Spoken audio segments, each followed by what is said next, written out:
మీ business ఏదైనా మీ ఊర్లో promotion చేయాలంటే అది సుమన్ టీవీతోనే సాధ్యం. ఇప్పుడే సంప్రదించండి. తగలబెట్టేయడం, నా కళ్ళెదురు ముందుగానే ఒక బిల్డింగ్ తగలబడిపోతుంది. విపరీతమైన పొగలు, ఇంక మొత్తం స్మోక్ అంతనమాట. ఎవరు మమ్మల్ని ఇక్కడి నుంచి షిఫ్ట్ చేస్తారు? అదొక బిగ్ క్వశ్చన్ అనమాట. ఏం చేయాలి అసలు ఇప్పుడు?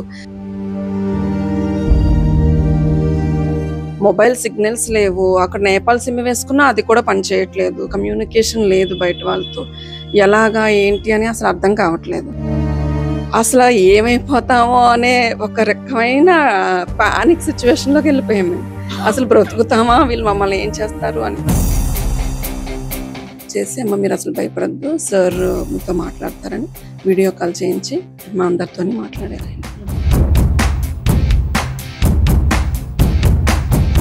అంటే ఎప్పుడైతే లోకేష్ బాబు గారు ఇలా ఫోన్లో మాట్లాడారో, బాధ్యత మాదమ్మా, తీసుకొస్తాం మేము, మీరేం భయపడొద్దని ఆయన ఎప్పుడైతే భరోసా ఇచ్చారో అప్పుడు కొంచెం ధైర్యం వచ్చింది.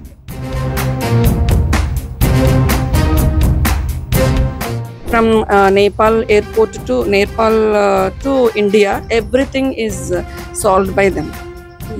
Hats off to them.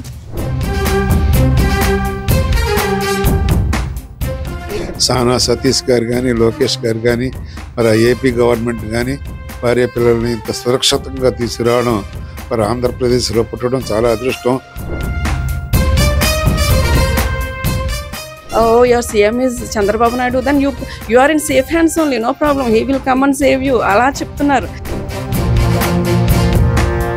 ఇప్పుడైతే లోకేష్ గారు మాట్లాడారో అందరు 81 మందికి నవ్వులు వచ్చినాయండి. భయం పోయింది. లోకేష్ దృష్టిలో పడిపోయా, మనల్ని ఎలాగన్నా తీసుకెళ్తారు.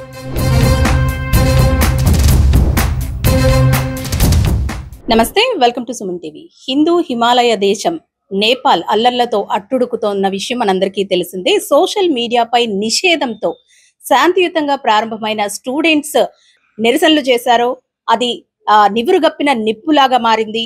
ఎంతో మంది ప్రాణాలను బలిగొంది. ప్రభుత్వ కార్యాలయాలు కూడా అగ్నికి ఆహుతైపోయాయి. అయితే నేపాల్ అనగానే చాలా మంది యాత్రికులు ఇతర దేశాల నుంచి ఆ సుందర ప్రదేశాన్ని చూసేందుకు ఎంతో మంది చేరుకుంటూ ఉంటారు. ఈ నేపథ్యంలోనే అల్లర్లు జరుగుతున్న టైంలోనే అక్కడ మన ఆంధ్రప్రదేశ్ కి సంబంధించిన 80 సభ్యుల బృందం యాత్రికులుగా అక్కడికి వెళ్లడం జరిగింది. ఆ అల్లర్లలో చిక్కుకుపోవడం, అక్కడి నుంచి నారా లోకేష్ గారి చొరవతో సేఫ్ గా ఇంటికి రావడం కూడా జరిగింది. మనతో పాటు కాకినాడకి చెందిన కొంతమంది యాత్రికులు ఉన్నారు. మేడం నమస్తే అండి. అంటే ఎప్పుడు మీరు యాత్రకి వెళ్లారు? అక్కడ ఎలాంటి పరిస్థితులు చూసారు? మేము సెప్టెంబర్ 3 ఇక్కడ నుంచి బయలుదేరామండి. వైజాగ్ నుంచి ఆల్మోస్ట్ ఒక 81 మెంబర్స్ అందరూ కలిసి ఒక ట్రూప్గా, ఒక గ్రూప్గా మేము బయలుదేరిన తర్వాత వెంటనే ఈ బోర్డర్కి చేరుకుని అక్కడ ఒక నైట్ స్టే చేసి నెక్స్ట్ డే మేము బై రోడ్ బోర్డర్ దాటి నేపాల్కి వెళ్ళాము. అక్కడ వెళ్ళి అంతా బాగా జరుగుతుంది. అసలు ఇలాంటి విషయం కూడా మాకు తెలియదు, నేపాల్లో ఇలా ఉందని కూడా తెలియదు. వెళ్ళాము, ముక్తినాథ్ దర్శనం చాలా బాగా చేసుకున్నాము. తర్వాత మనోకామన వచ్చాము, పోఖ్రా సిటీ అంతా చూసుకున్నాము. అక్కడ కూడా వారాహిదేవి చాలా ప్రసిద్ధి అండి. ఆ దేవిని కూడా చాలా బాగా దర్శనం చేసుకున్నాము. తర్వాత మనోకామన వెళ్ళాము. మనోకామన దర్శనం చేసుకుని మనోకామన నుంచి ఇంకా మేము కాఠ్మండు వస్తున్నాము. పశుపతినాథ్ టెంపుల్ దర్శనం చేసుకున్నాము. కాఠ్మండు వస్తున్నప్పుడే మాకు ఆన్ ద వేలోనే కొంచెం ఇన్ఫర్మేషన్ వచ్చింది, ఇలా కర్ఫ్యూ ఉందంట, సో రీజన్స్ వల్ల గవర్నమెంట్కి సివిలియన్స్కి కొంచెం గొడవలుగా ఉన్నాయంట. అంటే సరే మేము వచ్చేసరికి నైట్ అయిపోయింది. మేము కాఠ్మండు చేరుకునేసరికి బస్సులో నైట్ అయిపోయింది. సో నైట్ అప్పుడు బాగానే ఉంది, నార్మల్గానే ఉంది సిచ్యువేషన్ రోడ్ మీద. So we could safely reach to hotels అనమాట. హోటల్ రూమ్కి వచ్చేసి ఆ నైట్ అక్కడ రెస్ట్ తీసుకుని ఎర్లీ మార్నింగ్ మేము అంటే హోటల్కి పశుపతినాథ్ టెంపుల్కి జస్ట్ 1 కిలోమీటర్ కూడా ఉండదండి, జస్ట్ ఒక 150 మీటర్స్ అవే అంతే. ఒక మధ్యలో మెయిన్ రోడ్ ఉంటుంది. మెయిన్ రోడ్కి అటువైపు పశుపతినాథ్ టెంపుల్, క్వైట్ ఆపోజిట్ లైన్లోనే మా హోటల్ అనమాట. సో ఎర్లీ మార్నింగ్ మేము బయలుదేరి పశుపతినాథ్ టెంపుల్కి వెళ్ళిపోయాం. అక్కడ దర్శనం బాగా జరిగింది. సో మేము వచ్చేసరికి 9:30 అయింది. రిటర్న్ వచ్చేస్తున్నాము. అంతమంది కలిసి వస్తుంటే ఒకసారి ఇంకా రోడ్డు మీద అల్లర్లు, తగలబెట్టేయడం. నా కళ్ళెదురు ముందుగానే ఒక బిల్డింగ్ తగలబడిపోతుంది, విపరీతమైన పొగలు, ఇంకా మొత్తం స్మోక్ అంత అనమాట.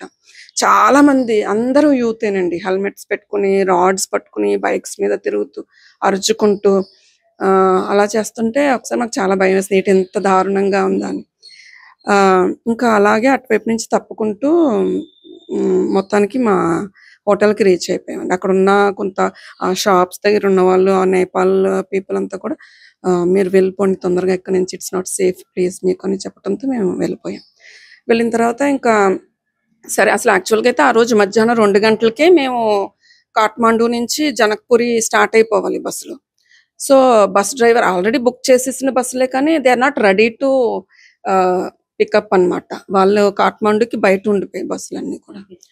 సో ఎవరు మమ్మల్ని ఇక్కడ నుంచి షిఫ్ట్ చేస్తారు, అదొక బిగ్ క్వశ్చన్ అనమాట. ఏం చేయాలి అసలు ఇప్పుడు అనే ఆ సిచ్యువేషన్ లో అసలు ఏం అర్థం కాలేదు. ఎటువంటి కమ్యూనికేషన్ లేదు అక్కడ, అంటే మొబైల్ సిగ్నల్స్ కూడా పనిచేయలేవు.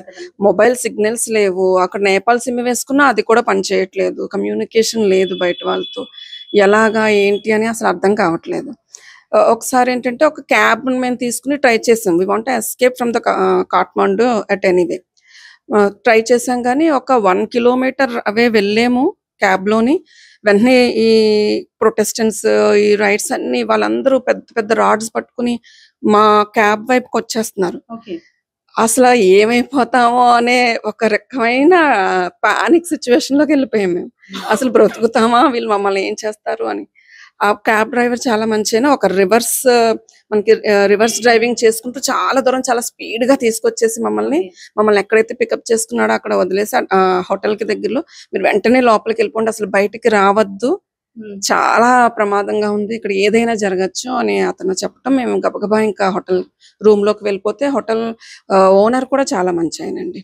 ఆయన కూడా మీరు ఈ హోటల్లో ఉన్నంత వరకు మేము ప్రొటెక్షన్ ఇస్తామమ్మా మీకు, మీరు అసలు భయపడద్దు అని పెద్ద పెద్ద గేట్లు ఉన్నాయన్నీ లాక్ చేసేసి ఎవరిని లోపలికి రానివ్వకుండా మమ్మల్ని బయటికి వెళ్ళనివ్వకుండా తను చాలా ప్రొటెక్షన్ చేశారు అతను కూడా.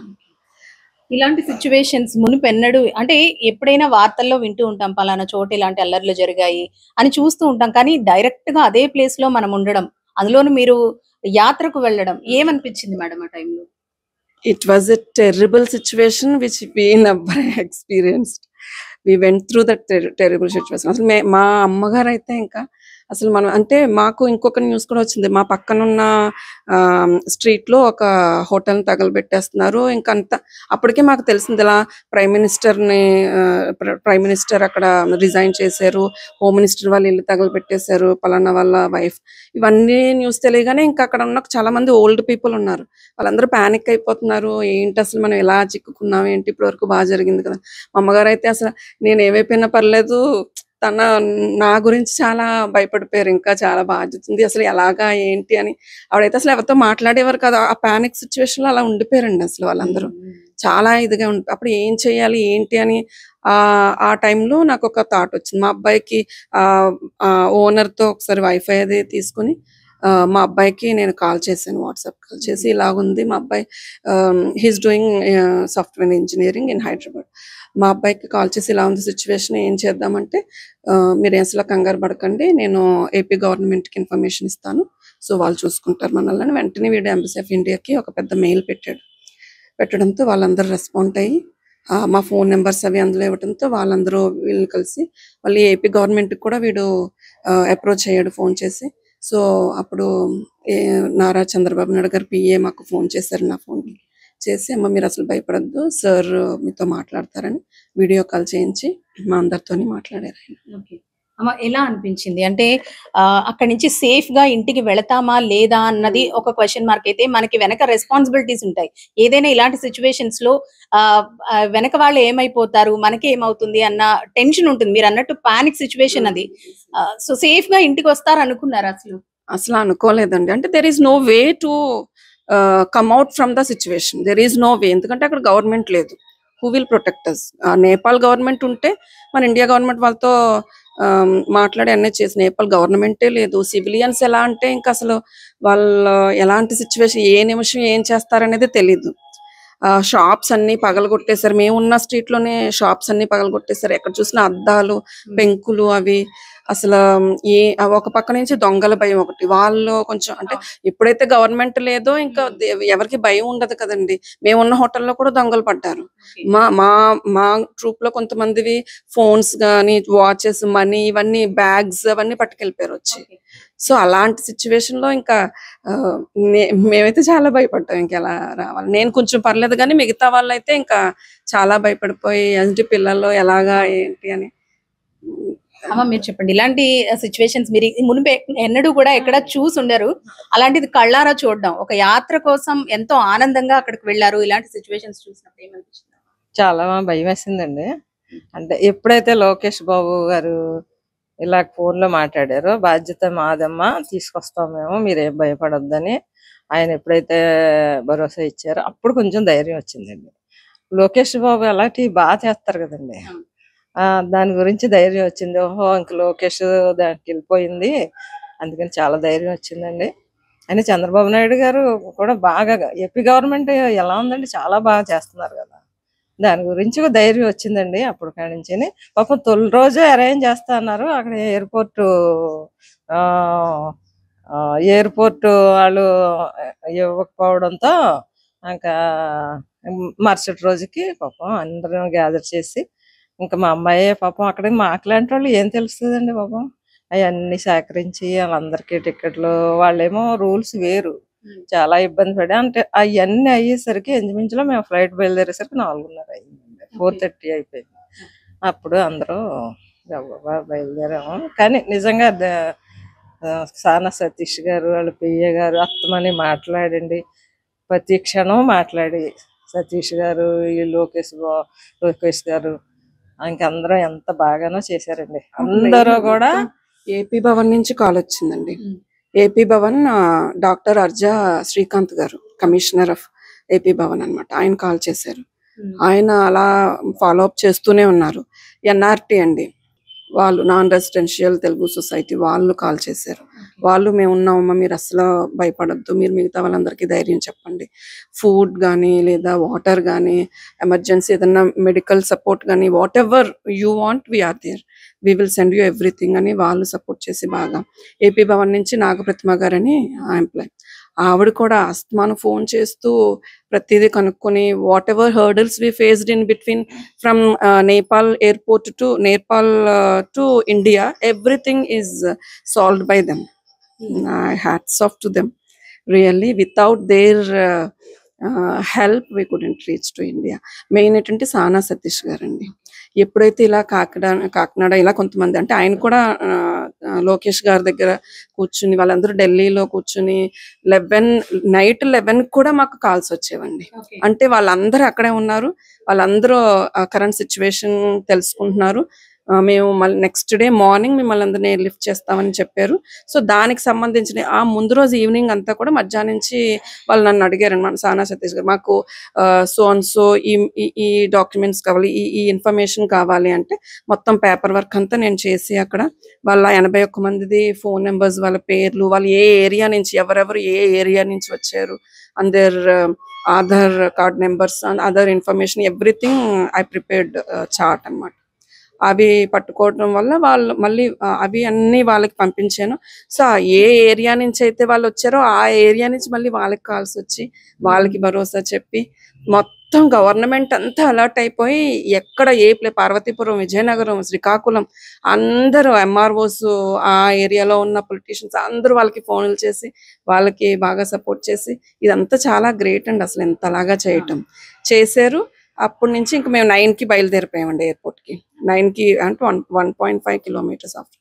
సో 9కి బయలుదేరిన తర్వాత అక్కడ మళ్ళీ chief security officer of Nepal Airways ఉన్నారు కదా, ఆయనతో మాట్లాడితే ఓకే ఆల్రెడీ మీకు ఫ్లైట్ అనేది స్పెషల్ ఫ్లైట్ మీది, ఇండిగో ఫ్లైట్, నేను దాని గురించి అంతా చెప్పి, మీరు బోర్డింగ్ పాస్కి పలానా టైంకి లోపలికి వెళ్ళిపోండి, ఎవ్రీథింగ్ ఈజ్ ఓకే అన్నారు. లోపలికి వెళ్ళిన తర్వాత అంటే వాళ్ళు తప్పని చెప్పలేం కానీ ఆ సిస్టమ్ అలాగా ఉంది. They are not ready to accept without passport. Passport లేకుండా ఎయిర్వేస్ ద్వారా మనం నేపాల్ అయినా కూడా వెళ్ళలేము, రాలేము. సో వాళ్ళ దగ్గర ఉన్న సిస్టమ్స్ యాక్సెప్ట్ చేయట్లేదు ఈ ఆధార్ కార్డుతో వెళ్తున్నాము అంటే. సో నేను వెంటనే మళ్ళీ అజ్జ శ్రీకాంత్ కమిషనర్ సార్కి అండ్ నారా సార్ సతీష్ గారికి సానా సతీష్ గారికి అది చెప్పాను. వెంటనే చెప్తే మీరు ఓకే వాళ్ళ రూల్స్ ప్రకారంగా వాళ్ళు వెళ్తున్నారు కదా. వాళ్ళు ఏమడిగారంటే ఈ chief security officer of Nepal airways ఆయన ఏమడిగారంటే we want one official letter from your government then we will accept it అన్నారు. అఫీషియల్ లెటర్ ఫ్రమ్ గవర్నమెంట్ అనగానే వీళ్ళు విత్ ఇన్ ఫ్యూ మినిట్స్ వాళ్ళు ప్రిపేర్ చేసి, అది ఇప్పటికీ నా దగ్గర ఉంది, ప్రిపేర్ చేసి నాకు పంపించారు. అది నేను ఆయనకు చూపించగానే okay we will start our work అని చెప్పి విత్ ఇన్ ఫ్యూ మినిట్స్ వాళ్ళందరూ మళ్ళీ సిస్టమ్ అంతా మార్చుకుని దీనికి ఎలా చేసుకోవాలో అంతా రెడీ చేసుకుని మళ్ళీ they started their work. So కొంచెం టైం పట్టింది, అయినా కూడా చాలా ప్రశాంతంగా వీళ్ళ అందరికీ ఆ పని అయ్యి మేమందరం చాలా హ్యాపీగా ఫ్లైట్ ఎక్కడం జరిగిందండి. సార్ మీరు వెళ్ళలేదు, బట్ మీ వైఫ్ మీ పాప అక్కడ ఉన్నారు. మన వాళ్ళు ఒక ఆపదలో ఉన్నారన్నప్పుడు ఇక్కడ మన టెన్షన్ మామూలుగా ఉండదు. సో ఏమనిపించింది సార్, మళ్ళీ సేఫ్ గా వీళ్ళు ఎలా వస్తారు అన్న భయం అయితే ఉంటుంది కదా? అక్కడ చాలా అల్లకల్లోలంగా ఉందని తెలిసింది, కానీ వీళ్ళు చాలా ప్రమాద స్థితిలో ఉన్నట్టు నాకు తెలియదు. ఎందుకంటే మా అల్లుడి గారు, మా చిన్నమ్మాయి, మా మనవడికి కూడా నాకు తెలియనిలేదు. ఎందుకంటే నేను కొంచెం టెన్షన్ ఫీల్ అవుతానని. తర్వాత 2 రోజులు పోయిన తర్వాత మా మనవడు ఇలాగ ఉంది పరిస్థితి, నేను అంబాసిడర్తో వాళ్ళతో మాట్లాడాను, అమ్మాయితో మాట్లాడాను, నీకేం పర్వాలేదు వచ్చేస్తారు అనగానే నాకు ఇంకా టెన్షన్ ఫీల్ అయ్యాను. ఏంటి ఎంత ప్రమాదంలో ఉన్నారా, ఇండియా వచ్చేసారు, దగ్గరలో అన్నని ముందు చెప్పారు, ఇప్పుడేమో అక్కడ ఇరుక్కుపోయారా అన్నట్టు నా మైండ్ బ్లాక్ అయిపోయింది. ఏంటి ఈ పరిస్థితిలో ఇలాగా ఉందని చాలా ఇబ్బంది పడ్డాను వచ్చేదాకా. సానా సతీష్ గారు కానీ, లోకేష్ గారు కానీ, మరి ఏపీ గవర్నమెంట్ కానీ భార్య పిల్లల్ని ఇంత సురక్షితంగా తీసుకురావడం, మరి ఆంధ్రప్రదేశ్లో పుట్టడం చాలా అదృష్టం. అందులో కాకినాడలో ఉండడం, సానా సతీష్ గారు సహకారాలు అందించడం చాలా ఆనందదాయకం. చాలా వీళ్ళు రాగానే చాలా హ్యాపీ ఫీల్ అయ్యాం. మరి ఇటువంటి సిచ్యువేషన్ నా జీవితంలో ఎప్పుడు అనుభవించలేదు. నేపాల్లో కూడా you are from Andhra Pradesh, your CM is Chandrababu Naidu, then you are in safe hands only, no problem, he will come and save you అలా చెప్తున్నారు. సో వాళ్ళకి కూడా మన గవర్నమెంట్ గురించి, చంద్రబాబు నాయుడు గారి పాలన గురించి అంతా తెలుసు. చాలా హ్యాపీ అనిపించింది. చంద్రబాబు నాయుడు గారు హోటల్ ఒకటి పెట్టారండి ఆ పైన మనోకామని, అక్కడ హోటల్ పెట్టి వాళ్ళు కూడా ఎంతో ఇదయ్యారు. మన చంద్రబాబు నాయుడు గారు ప్రభుత్వం అంతా ఉంది బాగా. ఎప్పుడైతే లోకేష్ గారు మాట్లాడారో అందరు 81 మందికి నవ్వులు వచ్చినాయండి.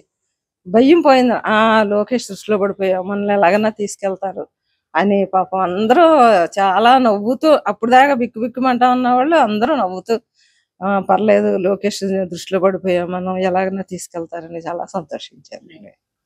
మొత్తానికి నేపాల్లో ఏదైతే సోషల్ మీడియాపై నిషేధంతో శాంతియుతంగా ప్రారంభమైన స్టూడెంట్స్ ఉద్యమం తారాస్థాయికి చేరుకుంది. ఎంతో మంది ప్రాణాలు కోల్పోయారు. దాదాపు 30 మంది ప్రాణాలు కోల్పోవడమే కాదు, ప్రభుత్వ కార్యాలయాలన్నీ కూడా అగ్నికి ఆహుతైపోయాయి. ఇందులో చిక్కుకున్న మన తెలుగు వారు, ఆంధ్రప్రదేశ్ కి సంబంధించిన 81 మంది యాత్రకు వెళ్లిన యాత్రికులను సురక్షితంగా ఏపీ ప్రభుత్వం తమ ఇళ్లకు చేర్చడంతో వీళ్ళంతా కూడా ఆనందం వ్యక్తం చేస్తున్నారు. కెమెరా పర్సన్ భాస్కర్ తో అనుశ్రీ, సుమన్ టీవీ, కాకినాడ.